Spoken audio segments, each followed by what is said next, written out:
சுபஸ்ரீ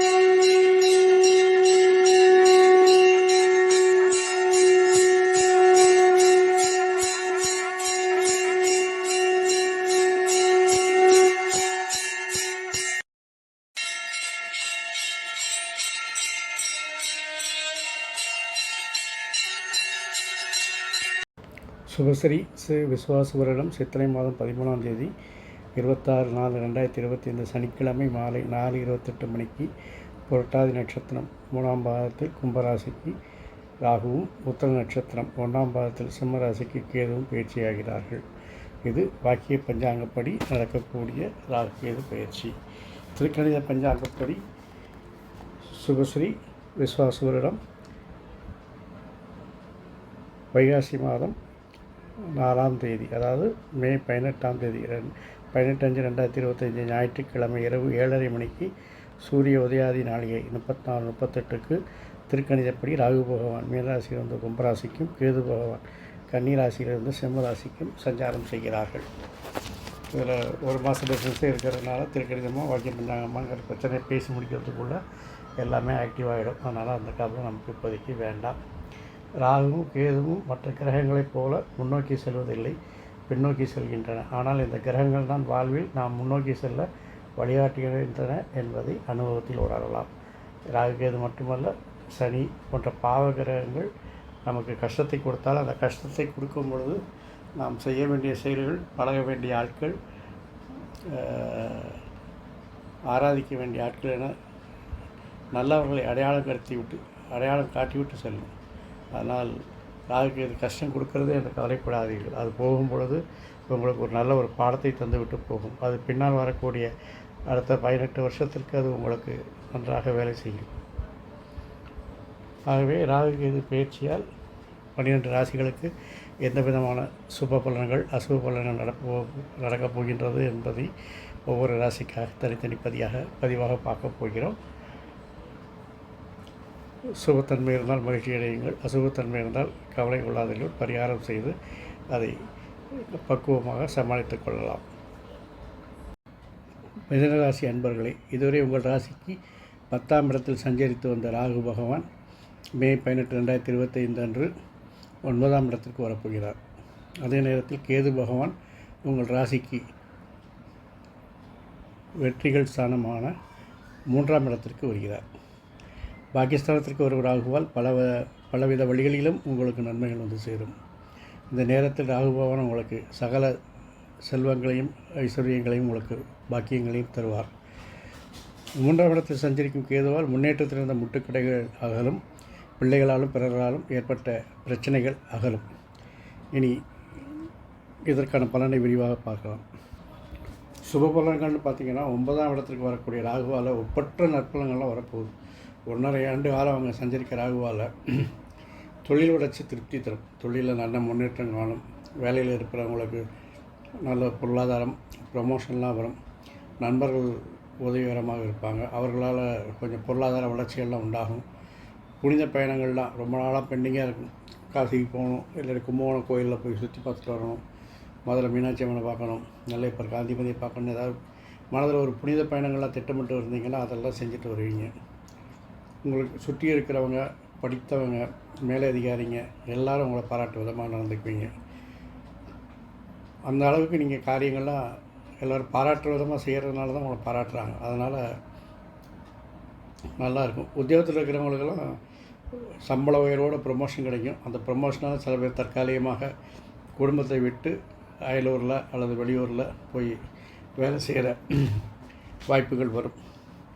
அதே நேரத்தில் இவ்வளவும் நல்லா இருக்குன்னு சொன்னப்போ உங்கள் மனம் மயங்கக்கூடாது. ஏன்னு கேட்டிங்கன்னா, ராகு எப்போதும் அப்படி தான், போதை ஏற்றுற மாதிரி தான். உங்களோட அதிகார போதை, பதவி போதை, பொருளாதார போதை, இப்படி ஏதாவது ஒரு போதை ஏற்றி உங்களை தர்மத்துக்கு புறம்பான செயல்களெல்லாம் ஈடுபட வைப்பார். உங்களுக்கு எதிர்காலம் பற்றி கவலை இல்லாமல் இருக்கும். அதனால தான் நம்ம செய்யக்கூடிய செயல்கள் பின்னால் பிரச்சனை வருமா வராதாங்கிறத பற்றிலாம் உங்களுக்கு தோணாது. இந்த காலகட்டத்தில் போதைப் பொருளுக்கு அடிமையாவீங்க. போதைப் பொருளுக்கு அடிமையானாலே நேர்மறை எண்ணங்கள்லாம் மாறிப்போகும். இந்த மாதிரி நடவடிக்கையினால் என்ன ஆகும் அப்படின்னு கேட்டால் வீண் பழிச்சொற்கள்லாம் ஆளாவீங்க. கடுமையான வார்த்தைகளை பேசக்கூடிய நிலைமைகள்லாம் வரும். செல்வ நிலை நல்லா இருந்தாலும் கூட பூர்வீக சொத்துக்கள்லாம் இவருடைய தந்தையால் விரயமாகும். பெண்கள் மூலமாக உங்களுக்கு தொழிலில் நல்ல சிறப்பு முன்னேற்றங்கள்லாம் உண்டாகும். எல்லோருடைய வேலை வாங்குகிற திறமை உங்களுக்கு இருக்கிறதுனால உங்களுக்கு புதிய பொறுப்புகள்லாம் வந்து சேரும்.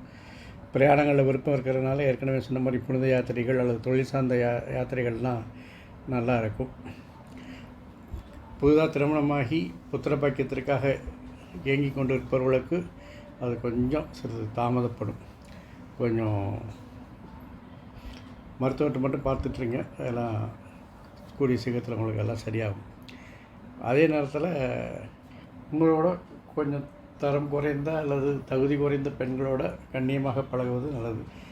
நம்மளோட தாழ்ந்த நிலையில் இருக்காங்கிறதுக்காக மாறுபட்டு செயல்படுவதோ விரட்டுவதோ அல்லது அவர்களை வேறு விதமாக கையாள்வதோ தவிர்ப்பது பின்னால் பிரச்சனை இல்லாமல் உங்களை கொண்டு போவதற்கு உதவும்.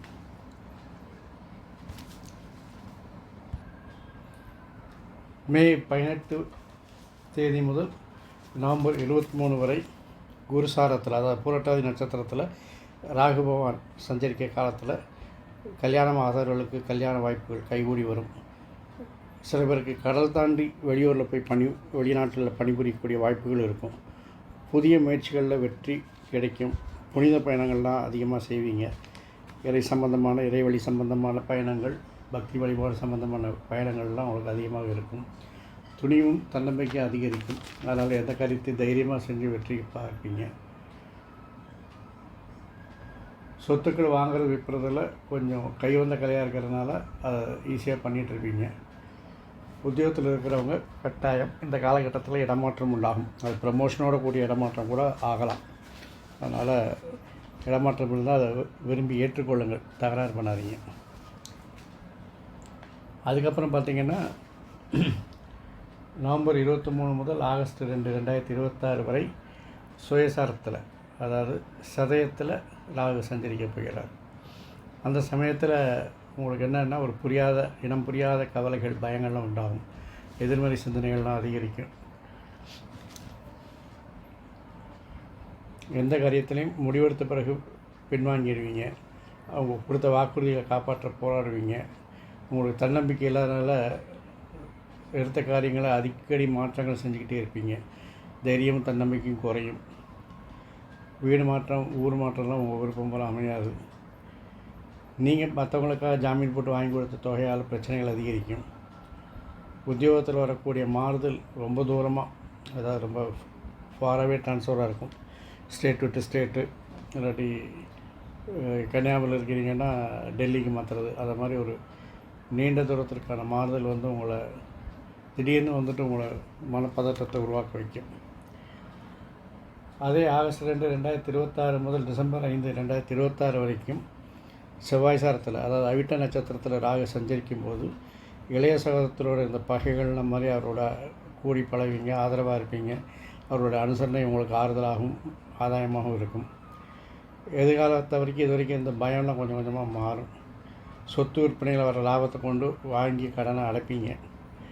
உத்தியோகத்தில் உள்ளவர்களுக்கு உங்கள் திரைக்கு அங்கீகாரம் கிடைக்கும். இடம், வீடு, வாகனம் போன்றதை வாங்குவதற்கான சலுகையெல்லாம் கிடைச்சதுனால சலுகை அடைவீர்கள். 3ஆம் இடத்துல கேது வர்றதுனால வரக்கூடிய சுபபலங்கள்லாம் என்னென்னு பார்த்தீங்கன்னா, உங்களோட முன்னேற்றத்துக்கு இது வரைக்கும் யாரெல்லாம் முட்டுக்கட்டையாக இருந்தாங்களோ, எந்தெந்த விஷயங்கள்லாம் முட்டுக்கட்டைகளாக இருந்ததோ, அல்லது உங்களுடைய குணநலன்கள் முட்டுக்கட்டையாக இருந்ததோ, எந்த முட்டுக்கட்டையாக இருக்கோ அதெல்லாம் இந்த இடம் மாறும். குணமாக இருந்தால் அதை மாற்றிடுவீங்க. ஆட்கள் பிரச்சனைகளுக்குள்ள இருந்தால் அவங்க உங்களுக்கு அனுசரணையாக வந்துடுவாங்க. இல்லை வேலையில் உங்களுக்கு சில விஷயங்கள் முட்டுக்கட்டையாக இருந்தால் அந்த அதிகாரிகள் அல்லது உங்களுடைய அந்த அமைப்புகள் அல்லது உங்களோட பதவி அதெல்லாம் மாறி உங்களோட முட்டுக்கட்டையெல்லாம் இன்றைக்கி சரியாக போகுது. பிள்ளைகளாலையும் பிறராலையும் ஏற்பட்ட பிரச்சனைகள்லாம் உங்களுக்கு இல்லாமல் போயிடும். பிள்ளைகள் விஷயத்தில் படிப்பில் பிடி மீட்டிங்கில் கூட்டு உங்களை வாங்கன்னு வாங்கியிருப்பாங்க. என்னமோ பார்த்தீங்கன்னா, என்ன சார் உங்கள் பையனா நல்லா படிக்கிறானே, நீங்கள் பிடிஏக்கெல்லாம் வர வேண்டாம் சார் அப்படின்னு சொல்கிற அளவுக்கு இருக்கும். அதனால் பிள்ளைகளால் நல்ல மதிப்பு மரியாதை உண்டாகும். பாகப்பிரிவினைக்கு இது வரைக்கும் சம்மதிக்காத பங்காளியோ உடம்புறப்புகள்லாம் நல்ல ஒரு சாதகமான முடிவுக்கு வருவாங்க. வழக்குகளில் அதாவது நிலுவையில் இருந்தால் வழக்குகள்லாம் சாதகமாக வரும். மொத்தத்தில் உங்களுக்குரிய பங்கு உங்கள் கையில் கிடைக்கும். அந்த இடத்த விற்று புதிய இடம் வாங்குறத பற்றி யோசிச்சுட்ருப்பீங்க. ஏன்னா பூர்வீகத்தில் இருக்கிற சொத்தை வச்சுட்டு என்ன பண்ணுறது? நீங்கள் எங்கே இருக்கீங்களோ அங்கே தான் சொத்து இருந்தால் நல்லாயிருக்கும். அதனால் அது மாதிரி பண்ணுவீங்க. சொத்து விற்பதையோ அது வருமானம் செய்வதிலையோ உங்களுக்கு எந்த விதமான தடைகளும் இருக்காது. ஆனால் அந்த மாதிரி சமயத்தில் சில விஷயங்கள் நீங்கள் யோசிக்கணும். உங்களுக்காக கஷ்டப்பட்டு ஹெல்ப் பண்ண நண்பர்களை நீங்கள் மறக்கக்கூடாது.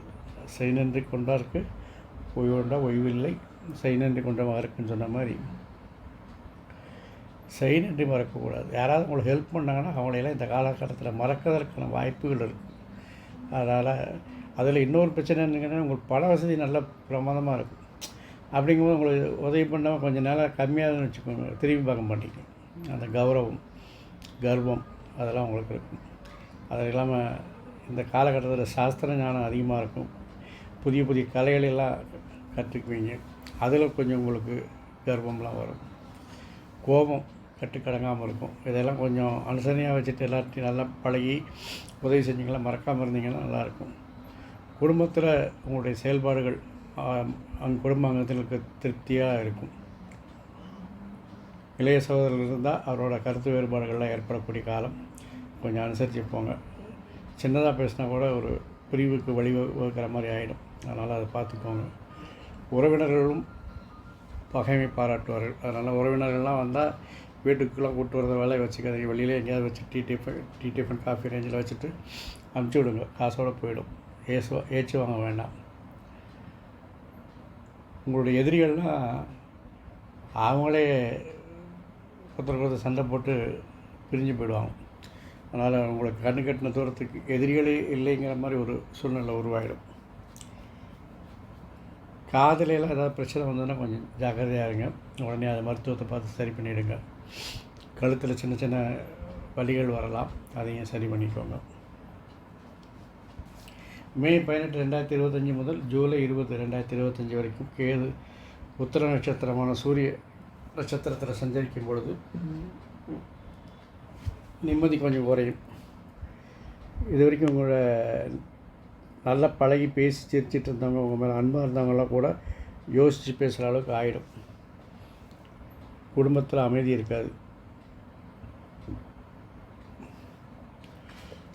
குடும்பத்தில் ஒருத்தர் புரிஞ்சு செயல்பட்டு அனுசரணையாக இருந்தீங்கன்னா இந்த பிரச்சனைகள்லாம் சரியாயிடும். உங்கள் வேலையில் நீங்களே பாருங்கள். அடுத்தவட்ட கொடுத்தா அதை நீங்கள் தான் செய்ய வேண்டி வரும். நீங்கள் சொல்கிறது ஒன்று செய்கிறது ஒன்றா இருக்கும். அதனால் செய்ய முடிஞ்சது மட்டும் சொல்லுங்கள். வீணான வாக்குறுதிகளை கொடுக்காதீங்க. அரசு வழி உதவிகள், அரசு காரியங்களில் சில பிரச்சனைகள் ஏற்படுறதுனால அதெல்லாம் கொஞ்சம் நிதானமாக செய்கிறது நல்லது. உங்கள் மேலே இருந்த துணிவு, நம்பிக்கையெல்லாம் கொஞ்சம் கொஞ்சமாக குறையும். அதனால் இந்த காலகட்டத்தில் எதையுமே எது செய்ய முடியுமோ அதை செய்யுங்க. பிறரை நம்பி எந்த வேலையும் கொடுக்காதீங்க. உங்கள் வேலையை நீங்கள் தான் செய்யணும். அவன் செய்வான்னு சொல்லிட்டு இருந்தீங்கன்னா அவன் அதை கீழே போட்டு தூங்கிட்டு இருப்பான். அதனால் அதை பார்த்துக்கோங்க. குடும்பத்தில் கொஞ்சம் ஒற்றுமை வேணும். எல்லோரையும் ஒருத்தர் புரிஞ்சு அனுசரிச்சுக்கோங்க. அப்படி செஞ்சீங்கன்னா இந்த காலகட்டத்தை நீங்கள் தள்ளி கொண்டு போயிடலாம்.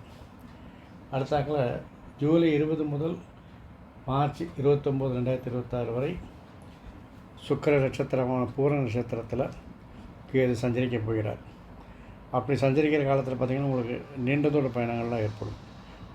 இடமாற்றம், வீடு மாற்றம், உத்தியோக மாற்றம், ஏதோ ஒரு மாற்றம், இல்லை தொழில் மாற்றம் கூட உண்டாகலாம்.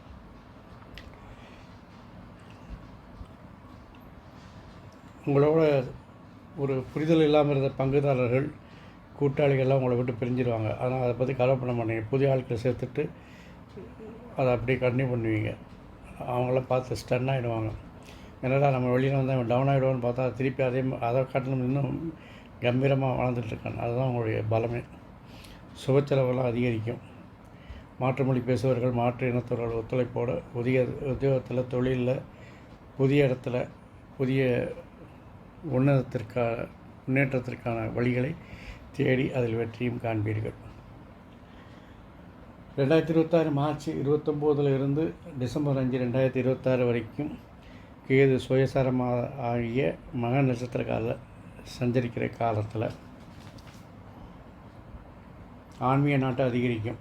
ஆலய வழிபாட்டில் ஆர்வம் காட்டுவீங்க. தொழில் வளர்ச்சிக்கு தேவையான மூலதனங்கள்லாம் கிடைக்கும்.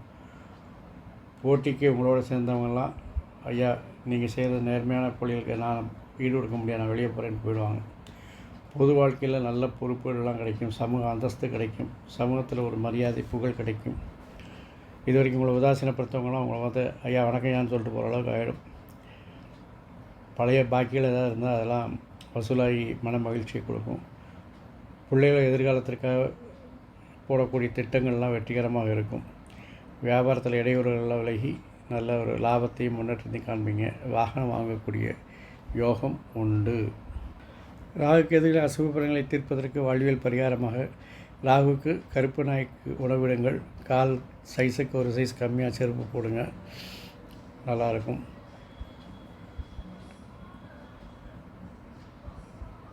இது தெய்வ வழிபாட்டை பொறுத்தவரையில் ஏகாதசி பெருமாள் வழிபாடு. அருகில் உள்ள பெருமாள் கோயிலுக்கு போயிட்டு திருமகள் ஆஞ்சநேயர் எல்லோரையும் வழிபட்டு வாங்க.